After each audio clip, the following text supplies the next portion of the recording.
Migration is now a global phenomenon with close to 1 billion people on the move. Data from the United Nations shows that more than 5 million Caribbean people have been migrated over the past 50 years, representing one of the highest net migration rates in the world. But there is a growing body of evidence suggesting that migrants are more vulnerable to HIV infections than nationals. We realize that migrants make up a disproportionately proportion of the total population in Western industrialized countries, as the same as disproportionately being affected by HIV if you compare this to the general population in the host countries.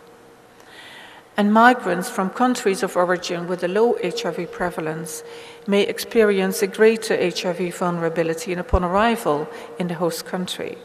The data from Canada and US show that the migrant populations, or the non-US or non-Canadian born populations, are disproportionately represented among those with HIV. Therefore, any credible regional response to HIV must focus on migration. Health systems are not made for mobility.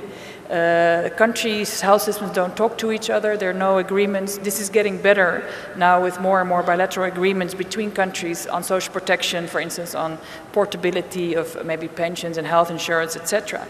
But this really needs to be improved.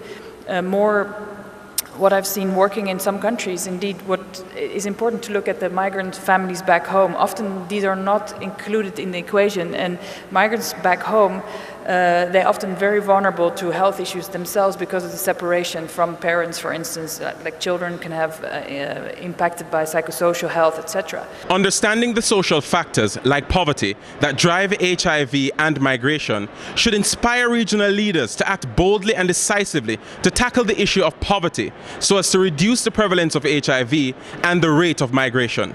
I am Devon Hunter, reporting for CBMP and CVM.